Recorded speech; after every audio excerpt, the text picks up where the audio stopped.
Video చూసే ముందు ఒక లైక్ కొట్టి జై శ్రీరామ్ అని కామెంట్ చేయండి. బ్రహ్మంగారు చెప్పినట్టు 2025 మార్చి నుండి ఖచ్చితంగా జరిగే 5 సంఘటనలు ఇవే. బ్రహ్మంగారి కాలజ్ఞానం ప్రకారం మార్చి నుండి జరగబోయే 5 భయంకర సంఘటనలు ఇవే. కలియుగంలో రోజులు గడుస్తున్న కొద్దీ బ్రహ్మంగారు తన కాలజ్ఞానంలో చెప్పిన విధంగా ఎన్నో విషయాలు జరుగుతూ వస్తున్నాయి. మరికొన్ని రాబోయే రోజులలో ఖచ్చితంగా జరగబోతున్నాయి. బ్రహ్మంగారు తన కాలజ్ఞానాన్ని ఒక్కసారిగా చెప్పలేదు. వివిధ సందర్భాలలో వివిధ వ్యక్తులకు కాలజ్ఞానాన్ని బోధించారు. వాటిలో కొన్ని గ్రంథస్థం కాగా మరికొన్ని మాత్రం రహస్యంగానే మిగిలిపోయాయి. భవిష్యత్తు నూతన మనోనేత్రంతో ముందుగానే దర్శించిన బ్రహ్మంగారు రాబోయే రోజులలో జరగబోయే సంఘటనలను సంవత్సరాలతో సహా వివరించారు. బ్రహ్మం గారు తన కాలజ్ఞానంలో చెప్పిన విధంగా 2025 అనగా శ్రీ క్రోధినామ సంవత్సరం నుండి విశ్వావసు నామ సంవత్సరం వరకు జరగబోయే వింతలు విశేషాల గురించి ఇప్పుడు ఈ వీడియోలో మనం తెలుసుకుందాం. ముందుగా వీడియోకి ఒక లైక్ కొట్టి మా ఛానల్ని సబ్స్క్రైబ్ చేసుకోండి. లైక్ కొట్టడం మాత్రం అసలు మర్చిపోకండి. వీడియో చూస్తున్నారు కానీ లైక్ కొట్టడం లేదు. దయచేసి ఒక లైక్ కొట్టండి. ముక్కోటి దేవతల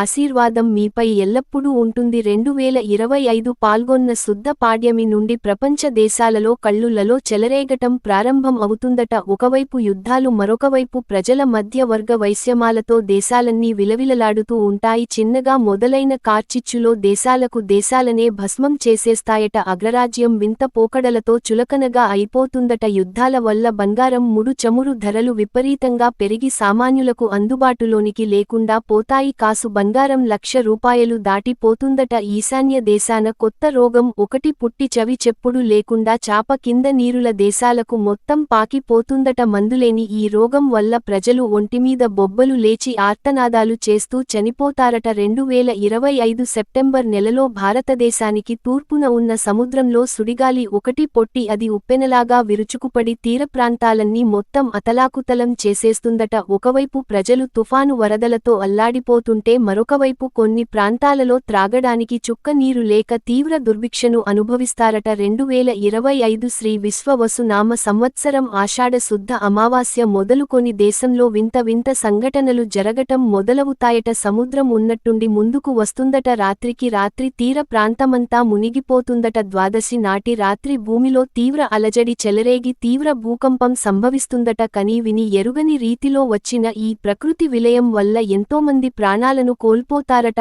ఆకాశం ఒక్కసారిగా రంగులు మారుతుందట. పిడుగుల వర్షం కురిసి ఎంతో మంది చనిపోతారట. రాత్రిపూట కుక్కలు గుంపులుగా చేరి వింతగా అరుస్తాయట. 2025 ఆగస్టు నాటి దేశంలో రాజకీయ సంక్షోభం ఏర్పడి అధికారం కోసం పార్టీలు ఒకదానితో మరొకటి కలయించుకుంటాయట. స్త్రీలలో కామ వాంఛను పెరిగి పురుషులతో విచ్చలవిడిగా సంభోగిస్తారట. డబ్బు, అధికారం ఉన్నవాడిదే రాజ్యం అవుతుందట. ఒకరి ఆకలి మరొకరికి సొంతమవుతుందట. ఊరి పొలిమేరలో తెల్లటి కాకులు చేరి అందరూ చూస్తుండగానే తలలు బాధ కొన్ని చస్తాయట. ఇది చూసిన జనం రక్తం కక్కుకొని చనిపోతారట. కంచి కామాక్షి అమ్మవారి కంటి నుండి రక్తం కారుతుండట. మధుర మీనాక్షి అమ్మ మనసులతో మాట్లాడుతుండట. శ్రీశైలం మల్లన్న శ్రీశైలం విడిచి వింధ్య పర్వతాలకు వెళ్లిపోతాడట. శాస్త్రవేత్తలు సైతం ఊహించని విధంగా సౌర తుఫానులు భూమి మీద విరిచేకుబడి సమాచార వ్యవస్థ మొత్తాన్ని నాశనం చేస్తాయట. రోజుల తరబడి ఫోన్లో, కంప్యూటర్లో పని చేయకపోవడంతో ప్రజలు పిచ్చివారు అవుతారట. వన్యమృగాలు అడవులను విడిచి జనావాసాల్లోకి వచ్చే జనాన్ని తింటాయట. రోజుకి భూమి మీద ధర్మం నశిస్తుందట. భూదేవి పాపుల భారాన్ని మోయలేక తల్లి విలవిలలాడుతుందట. ఉన్నట్టుండి దేవాలయాల్లో విగ్రహాలు మాయమైపోతాయట. తిరుపతి వెంకన్న కుడి భుజం అదరుతుందట. రాత్రిపూట స్వామివారి ఆలయం నుండి వింత వింత శబ్దాలు వినిపిస్తాయట. కనకదుర్గమ్మ మొక్కుపుడకను కృష్ణమ్మ అందుకోవాలని రకరకాలుగా ప్రయత్నాలు చేస్తూ ఉంటుందట. వేప చెట్టుకు మామిడికాయలు కాస్తాయట. చింత చెట్టుకు మల్లెపూలు పూస్తాయట. వేంపల్లి చెట్టుకు నిచ్చెనలు వేసేవారు పుడతారట. స్త్రీలు 7 సంవత్సరాలకి గర్భం దాలుస్తారట. పతివ్రతలు అవుతారట. ఉప్పుకోడూరులో ఊరు చెరువులో ఉత్పాతాలు ఏర్పడతాయట. పంది కడుపున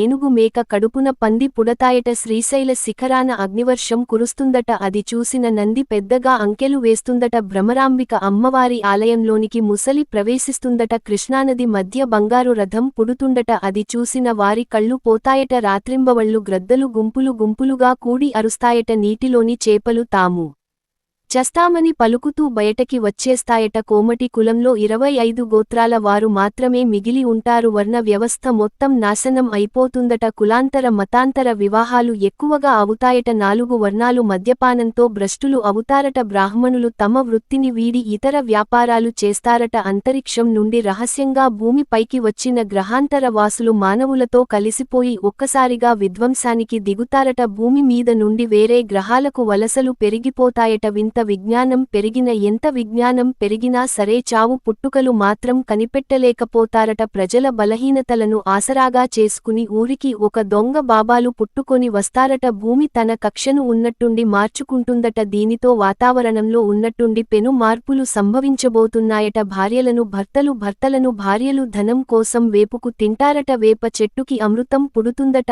ఆలయాల్లో అపారమైన నిధి నిక్షేపాలు బయటపడతాయట. యంత్రాలు మనిషిని తమ చెప్పు చేతల్లో పెట్టుకుంటాయట. రోజుకి కలి విజృంభించడంతో ప్రజలు ధర్మాన్ని విడిచి విచ్చలవిడిగా ప్రవర్తిస్తూ ఉంటారట. దేవాలయాలు పూజలు లేక మూతపడతాయట. ఇలా కలి పురుషుడి ప్రభావం రోజు రోజుకి పెరిగిపోవటంతో దుష్ట శిక్షణ శిష్ట రక్షణ చేయటానికి తాను వీర భోగ వసంత రాయుల అవతారంలో నోరుమూరెల రథాన్ని ధరించి తెల్లటి గుర్రాన్ని అధిరోహించి పాపాత్ములను చీల్చి చెందాడుతూ పుణ్యాత్ములను రక్షించి ధర్మసంస్థాపన చేస్తానని బ్రహ్మంగారు తన కాలజ్ఞానంలో వివరించారు. అలాగే విశ్వావసు నామ సంవత్సరములో వృక్షాలు నాశనం జరిగి కూరగాయల కొరత, ఆహారం కొరత ఏర్పడుతుందని బ్రహ్మంగారు చెప్పారు. ఇది బ్రహ్మంగారు చెప్పిన కాలజ్ఞానం. ఈ వీడియో మీకు లైక్ చేసి మా ఛానల్ని సబ్స్క్రైబ్ చేసుకొని సపోర్ట్ చేయండి. బ్రహ్మంగారి కాలజ్ఞానం మీకు ఎలా అనిపించిందో తప్పకుండా కామెంట్ చేయండి.